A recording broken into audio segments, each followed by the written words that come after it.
अस्सलामुअलैकुम नाज़रीन इकराम, रोशनी light channel की तरफ से आप सबको खुशामदीद। मेरी आज की वीडियो कुरुलुश और हान के बारे में है और आज की इस वीडियो में इसके एपिसोड 17 का जो दूसरा ट्रेलर रिलीज किया गया है उस पर बात की जाएगी और इसके अहम वाक़यात पर तबसरा होगा। तो आइए चलते हैं आज की वीडियो की तरफ। और नाज़रीन इकराम, आने वाली किस्त के अहम वाक़यात में एपिसोड 17 के दूसरे ट्रेलर के हिसाब से बुरसा पर शाहीन शाह का कब्जा हो जाएगा। उधर और हान बे करासी इमारत पर धावा बोल देंगे। महमद बेग कराचा हिसार पर कब्जा कर लेंगे, जबकि एस्पोर्चा और ओरहान बागियों के निर्गे में आ जाएंगे। और इसके अलावा नाज़रीन इकराम, येद की हालत भी तशवीशनाक है और फातिमा और फ्लेवियस एंद्रियास की गिरफ्त में आने से रह गए और जरकोताई के साथ उनकी बातचीत कई ऐसे वाक़यात की तरफ इशारा कर रही है जिसके बारे में आज की इस वीडियो में हम जानेंगे। तो नाज़रीन इकराम, सबसे पहले चलते हैं महमद बेग की तरफ, जो कि कराचा हिसार पर कब्जा कर लेंगे। राइटर्स ने यह सिनेरियो उस तारीखी वाक़े से अखज़ किया है जिसमें तातारियों का एक कबीला जिसका नाम चावदार तातार था, तो उन्होंने महमद बेग के भड़काने पर कराचा हिसार किले पर हमला करके वहां लूट मार की थी। लेकिन नाज़रीन इकराम, ये उस वक्त की बात है जब उस्मान बे कारिया की मुहिम में मसरूफ थे और हान बे कराचा हिसार किले के गवर्नर थे। और हान बे के साथ उस वक्त गुंदूज बे थे, तो उन्होंने फौरी तौर पर कदम उठाते हुए चावदार तातारियों को वहां से मार भगाया, बल्कि उनके सरदार या सरदार के बेटे को भी कब्जे में ले लिया था। फिर जब उस्मान बेस कारिया की मुहिम से वापस आए तो उन्होंने उसे माफ कर दिया था। तो नाज़रीन इकराम, इस तारीखी वाक़े को सामने रखते हुए मुझे लगता है कि कराची हिसार पर कब्जे का ये सिनेरियो राइटर्स की तरफ से बनाया गया है। और सबसे मजे की बात इस ट्रेलर की ये है कि वाक़यात की टाइमलाइन के बारे में बिल्कुल भी नहीं अंदाजा हो पा रहा कि कौन सा वाक़या कब और कैसे हुआ। मिसाल के तौर पर फ्लेवियस और फातिमा की बात करें कि पिछली किस्त में तो हमने ये देखा था कि एंड्रियास उस मौके पर पहुंच गया था जब फ्लेवियस ने येद को जख्मी कर दिया था। तो मेरा ख्याल है कि जब एंड्रियास पहुंचेगा वो दोनों लड़ेंगे और हार जाएंगे। तो इन दोनों सूरतों में नतीजा एक ही है, यानी कि यरगमाली सूरत। और नाज़रीन इकराम, यही वो चीज़ है जो हमें चाहिए, इसे ड्रामाई वजन कहते हैं।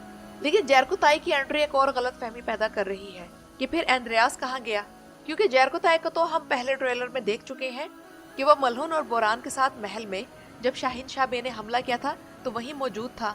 तो इस हमले से बचने के बाद क्या मलहुन जरकोताई को फातिमा की तलाश में भेजेगी और बोरान बुरसा में रह जाएगा, या क्या फातिमा महल में वापस आ जाएगी और जरकोताई को फातिमा और फ्लेवियस के पास पहुंचने का कब वक्त मिला? तो नाज़रीन इकराम, ये सारी टाइमलाइन वाकई उलझा रही है, क्योंकि अगर शाहीन शाह बुरसा के महल पर कब्जा करता है और मलहुन के गर्दन पर तलवार रखता है तो फिर जरकोताई और बोरान दोनों वहां मौजूद थे। तो ये सब इशारा दे रहे हैं कि हमें एडिटिंग जंप्स मिल रहे हैं। और ये भी मुमकिन है कि जरकोताई की एंट्री तब हो जब फातिमा और फ्लेवियस दोनों एंड्रियास की कैद में हो और जरकोताई और आल्प्स वहां पहुंचेंगे, येद को जख्मी पाएंगे, लेकिन फातिमा और फ्लेवियस गायब होंगे। अब यही वो पॉइंट होगा जहां फातिमा और फ्लेवियस के बारे में सच सामने आना शुरू हो जाएगा। आंद्रियास और डेफने की जोड़ी बड़ी खतरनाक है, लेकिन आंद्रियास का किरदार तब तक अहमियत हासिल नहीं कर पाएगा जब तक वो और हान बे के कुछ जंगजुओं को ड्रामाई अंदाज में कत्ल न कर दे। शायद आप में से कुछ लोग ये कहेंगे कि मेरी सोच बड़ी खूनरेज किस्म की है, लेकिन आप लोग खुद सोचें कि ड्रामा अगर तारीखी हो, सियासी हो और जंगी हो तो इसमें हमें खतरा महसूस होना चाहिए। अभी ऐसा लग रहा है कि लड़ाई और जंगें तो हो रही हैं, लेकिन हल्के अंदाज में, यानी कि दुश्मन आता है, तलवारें टकराती हैं, 2-4 सिपाही गिरते हैं और फिर सब ठीक हो जाता है। लेकिन हम कब किसी अहम किरदार को खोएंगे, कब हमें वाकई सदमा महसूस होगा? तो मैं तो यही चाहती हूँ कि आंद्रियास जरकोताई या बोरान में से किसी एक को मार दे या फिर दोनों को, क्योंकि इसका ये फायदा होगा कि एक तो और हान बे के साथ जो तारीख़ आल्प्स तारीख के सफ़ात में मौजूद हैं उनमें से किसी की एंट्री का इम्कान पैदा होगा। और फिर दूसरी बात ये भी है कि जब तक हम किसी अहम किरदार को नहीं खोएंगे हम दुश्मन की ताकत महसूस नहीं करेंगे। आप लोग याद करें कि कुरुल्श उस्मान के सीजन 6 में जब सोफिया की दोबारा एंट्री करवाई गई थी तब उसने बायसुंगर को कत्ल किया था। तो इसलिए मैं कह रही हूँ कि इस सीरीज में सब कुछ है लेकिन शिद्दत कम है। और वैसे अगर सच कहूँ तो अगली किस्त में एक मौका शाहीन शाह की बगावत के साथ आ रहा है। ये बगावत एक सुनहरी मौका है, इसमें कई अहम किरदारों को खत्म किया जा सकता है। और जरा देखें आप लोग कि येद किस कदर कमजोर निकला। एक खंजर का वार लगने पर वो बिल्कुल बच्चों की तरह लेट गया। इस हिसाब से तो ये फातिमा से भी ज्यादा कमजोर किरदार है, क्योंकि फातिमा को भी जब फ्लेवियस ने जहरीला तीर मारा था तो उसने फीमेल होते हुए भी अपनी कैपेसिटी से ज्यादा हिम्मत दिखाई थी। नाज़रीन इकराम, जैसा कि आप लोग जानते हैं कि कुरुल्श और हान एक हफ्ते की ब्रेक पर है, तो इस दौरान डिजी वर्ल्ड के डाटा के मुताबिक इस हफ्ते सोशल मीडिया पर सबसे ज्यादा जेर बहस आने वाले ड्रामों में कुरुल्श और हान दूसरे नंबर पर रहा, जबकि 23 फरवरी से लेकर 1 मार्च 2026 के हफ्ते में फातिमा और फ्लेवियस की जोड़ी 1,63,000 कमेंट्स के साथ दुनिया भर में सोशल मीडिया पर सबसे ज्यादा तबसरा किए जाने वाली जोड़ियों में दूसरे नंबर पर रही और इस रेटिंग में ओरहान और नीलूफर की जोड़ी 6ठे नंबर पर रही और इस लिस्ट में एस्पोर्चा और ओरहान की जोड़ी 9वें नंबर पर है। इसका मतलब ये है कि कुरुलुश और ओरहान की रेटिंग बेशक कम है, लेकिन लोग इससे जुड़े हुए हैं और जज्बाती तौर पर इन्वेस्टेड हैं। और नाज़रीन इकराम, इस हफ्ते के गैप में सोशल मीडिया पर एस्पोर्चा और नीलूफर के फैंस के अंदर एक शदीद लड़ाई छिड़ी हुई है और इस लड़ाई की जद में इस सीरीज की राइटर फातिमा नूरगुल भी आई हुई है। पिछले दिनों फातिमा नूरगुल ने सोशल मीडिया पर एक पोस्ट की जिसमें उन्होंने ये लिखा कि रमजान के दिनों में बेअदबी से बात करना क्या वाकई जरूरी है? क्या आपको ऐसी जुबान जेब देती है और क्या हम भी इसे सुनने पर मजबूर हैं? मैं हर उस पोस्ट को ब्लॉक कर देती हूँ जिसमें गालम गलोच हो, क्योंकि नाज़रीन इकराम हो ये रहा है कि ओरहान और एस्पोर्चा जो कि सोशल मीडिया पर ओरैस के नाम से मशहूर हैं, जबकि ओरहान और नीलूफर ऑर्निल के नाम से मशहूर हैं, तो इन दोनों की फैन बेस एक दूसरे पर अटैक्स करती है, इनकी नाजेबा तस्वीर, तंज और इनके लिए गंदे अल्फाज इस्तेमाल करती है और इसमें इस सीरीज के राइटर्स को भी टैग किया जाता है। और फातिमा नूरगुल ऐसा करने वालों को धड़ाधड़ ब्लॉक कर रही है, क्योंकि उसने ये भी कहा है कि ड्रामा तफरी है, कोई जंग नहीं।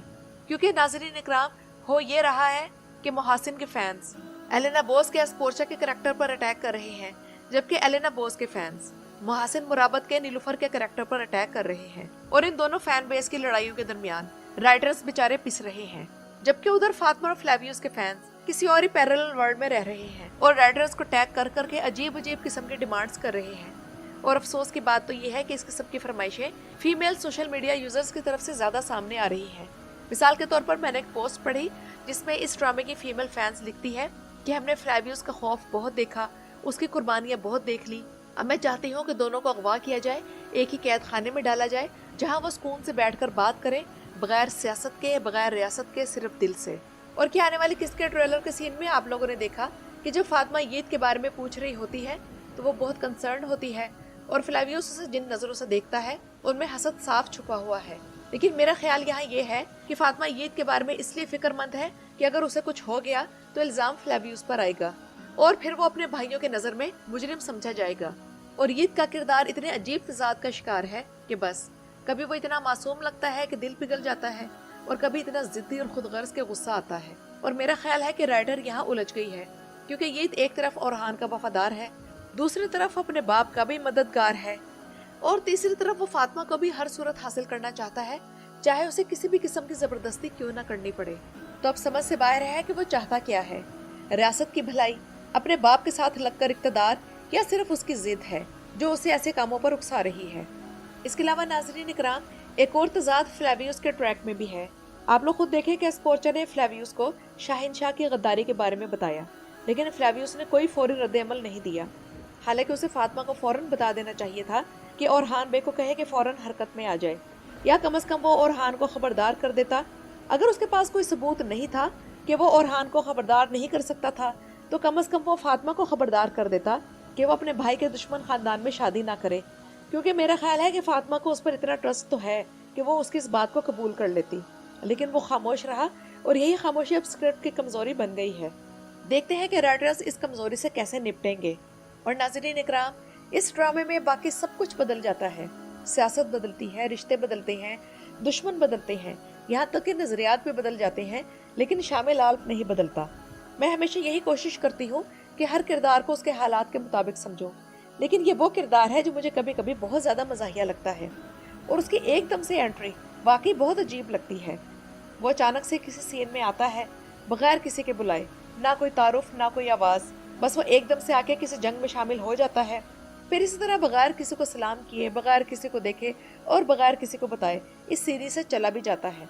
ऐसा लगता है कि जैसे वो किसी और ही सैयारे से टेलीपोर्ट होकर आया हो। और फिर ना उसका स्टाइल बदलता है, ना उसकी दाढ़ी सफ़ेद होती है और ना उसके चेहरे पर वक्त के असरात नज़र आते हैं।